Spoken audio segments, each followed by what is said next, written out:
ஊத்தோடு என்று சொல்லக்கூடிய திவ்ய புண்ணிய பூமியிலே எழுந்தள்ளக்கூடிய ஸ்ரீ மகாசக்தி காளியம்மனுடைய திருவிழாவை பெருவிழாவாக கொண்டாடி ஊர் பொதுமக்கள் அனைவர்களும் விமர்சையாக திருவிழா நடத்தி ஓர் இரவு கலை என்று சொல்லக்கூடிய தெருக்கூத்து நிகழ்ச்சி வைத்திருக்கின்றார். ஆமா, நம்ம மகாசக்தி காளியம்மனுக்கு. ஆமா, இந்த அம்மா எப்படி பிறந்தவங்க?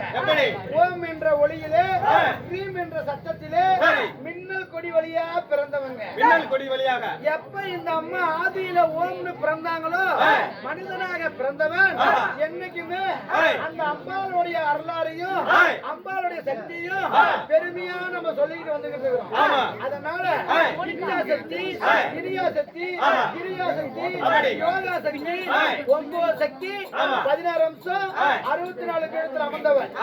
இப்பேற்பட்ட இந்த ஊத்தோடியில் இருக்கக்கூடிய ஸ்ரீ மகாசக்தி காளியம்மனுடைய திருவிழாவை பெருவிழாவை கொண்டாடி உள்ளார்கள்.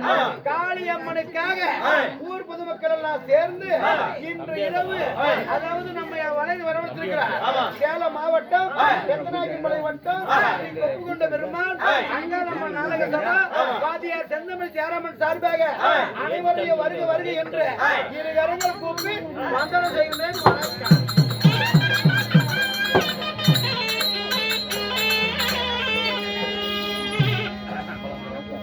இந்த அம்பாளுக்காக இன்று இரவு நடத்த இருக்கக்கூடிய நாடகம் என்னவென்றால் இந்தியாவின் இதிகாசங்கள் 2. ஒன்று ராமாயணம், மற்றொன்று மகாபாரதம். இதிலிருந்து வரப்பட்ட கிளைகள் தான் பல வகையானது. இதிலிருந்து வரப்பட்ட கிளைகள் பல வகையானது.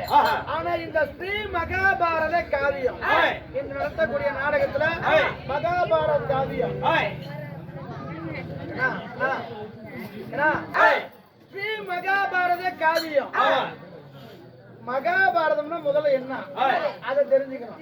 எல்லாரும் ஆட்டாண்டாங்க மகாபாரதம் ராமாயணம் டிவில எல்லாம் பாத்துக்கலாம். ஆனா இந்த மகாபாரதம் என்ன? ஸ்ரீ என்றால் பெண், அவர்தான் பகவானாகிய நாராயணன். ஒருவனை வாழ வைக்க வேண்டும் என்றால் ஆணுருவமும் எடுப்பார், ஒருவனை அழிக்க வேண்டும் என்றால் பெண்ணுருவமும் எடுப்பார். அதான் ஸ்ரீ என்றால் பெண், மகா என்றால் பெரியது, பார் என்றால் பூமி, அதம் என்றால் யுத்தம். இதுதான் மகாபாரதோட தலைப்பு. உலகத்துல 3 காரணத்தினாலதான் சண்டை வரும். ஒண்ணு மண்ணால சண்டை, இல்லைன்னா பொண்ணால சண்டை, இல்லைன்னா போட்டுக்கிற பொன்பொருளால சண்டை. நீ எப்படி கூட்டி கழிச்சு பார்த்தாலும் இந்த 3 காரணத்தினாலதான் சண்டை வரும். ஆனா இந்த மகாபாரதம் காவியமாகப்பட்டது மண்ணினால் வரப்பட்ட பகை. ஆமா, பூமாதேவிக்கு செய்து கொடுத்த சத்தியத்தின்படி புயல் ஒண்ணனாகிய நாராயணன் அம்மா பூமாதேவி கொஞ்சம் புறம்மா திரேதா துவாபர யுகத்திலே நான் ஸ்ரீ கண்ணனாக பூலோகத்திலே அவதாரம் எடுத்து பாண்டவர் 5 ராஜாக்களும் துரியோதனாதிகள் 100 பேரும் நான் ஏற்படுத்தி 10, 8, 18 நாள் சண்டை ஏற்படுத்தி நான் அதாவது 18 கிரோணி சேனையை முடித்து பூமி வரதனை தீர்த்து வைக்கிறோமா அப்படி என்று பூமாதேவிக்கு செய்து கொடுத்த சத்தியத்தின்படி பகவானாகப்பட்ட நாராயணன் இப்பொழுது யாரை எங்க பிறக்க செய்திருக்கிறார் அப்படி என்றால் சிவனுடைய அதாவது சிவனுடைய சிறந்தாக இருக்கக்கூடிய 5 சிரங்களும் பாண்டவர் 5 ராஜாக்களாக பிறக்க வைத்திருக்கிறார். சிவனுடைய 5 சிரமும் பாண்டவர் 5 ராஜாக்களாக பிறக்க வைத்திருக்கிறார். பாண்டவர் 5 ராஜாக்களாக பிறக்க வச்சிருக்கிறார். ஆனா துரியோதனாதிகள் 100 பேர் இருவர்கள் பாஞ்சாலியை பிறக்க செய்தவுடன் இந்த பாண்டவருக்கு திருமணம் செய்ய வேண்டும் அப்படி என்பதற்காக தன் தங்கையாகப்பட்ட அதாவது உமா பார்வதியா நீயும் பூமியில பிறக்கணுமா நீயும் வரணுமா எனக்கு கூட துணையா இருந்து காக்கணுமா அப்படின்னு சொன்னது விளைவாக பாஞ்சால ராஜனுடைய புத்திர காமேஸ்வரி யாகத்தில நீ பாஞ்சாலியா பிறந்து வாமா பாஞ்சாலியாக பாஞ்சாலராஜன் பிள்ளை இல்லாமல் தவம் கோரி தவம் செய்கிறான் அந்த தவத்திலே புத்திரகாமேஸ்வரி யாகத்திலே 16 வயதுள்ள பருவ பெண்ணாக பாஞ்சாலியா பிறந்து வாமா அப்படி என்று பகவானாகிய நாராயணன் உமா பார்வதியை செய்து கொடுத்திருக்கிறார்.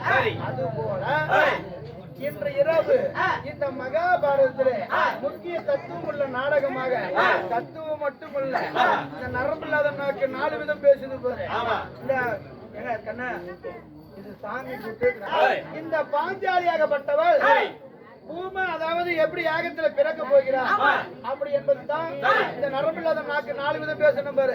நாம ஒரு பொண்டாட்டி கட்டிருக்கிறோம் பாஞ்சாலி 5 புருஷனை கட்டிருக்கிறா அவளா பத்திரியான்னு கேக்குறாங்களே அதுக்கெல்லாம் விளக்கம் விடிய விடிய அமர்ந்து கூட்டு பாத்தீங்கன்னா விடிகாலமா உனக்கு விளக்க தெரியும்.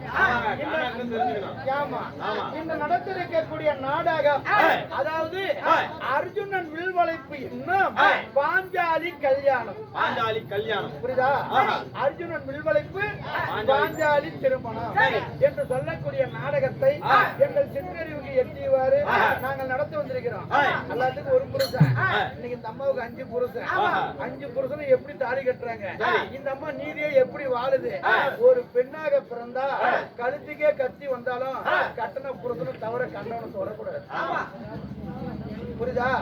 இந்த பூலோகத்துல வாழ்ந்து கட்டியிருக்கிறார் நலகனி சாவித்திரி மண்டோதரி கண்ணகி வாசகி இன்னைக்கு ஆட போற அம்மா பாஞ்சாலி இவங்களாம் பத்தினி சீக்கிரமா வாழ்ந்து காட்டியிருக்கிறார். இந்த புராணம் என்பது ராமாயண மகாபாரதம் யார் ஒருத்தர் பாக்குறாங்களோ தெய்வர கத்துக்கிறாங்களோ அவங்க யாரும் குறுக்கோளிக்கு போக மாட்டாங்க. அவங்க யாரும் போக மாட்டாங்க. அது போல இந்த பாஞ்சால வில்வளைப்பு என்று சொல்லக்கூடிய நாடகத்துல அதாவது தாள குற்றம் மேல குற்றம் இசையின் குற்றம் பின்பாட்டின் குற்றம் அடவின் குற்றம் சொற்சொல் குற்றம் எந்த குற்றங்கள் இருந்தாலும் உங்கள் பிள்ளைகள் போல் பாவித்து எங்களுக்கு விடிய விடிய ஆதரவு கொடுக்குமாறு சபையில் கேட்டுக்கொள்கின்றோம்.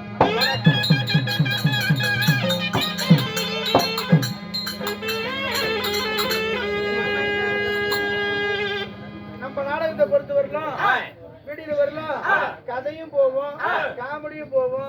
ஆனா கதை எப்படி போகுது எப்படி வாழ்ந்தாங்க அதெல்லாம் பெருமையா தெரிஞ்சுக்கணும். மத்தவங்க நாடகத்துக்கு நம்ம நாடகத்துக்கு அமர்ந்து விடிய விடிய கதையை பாருங்க.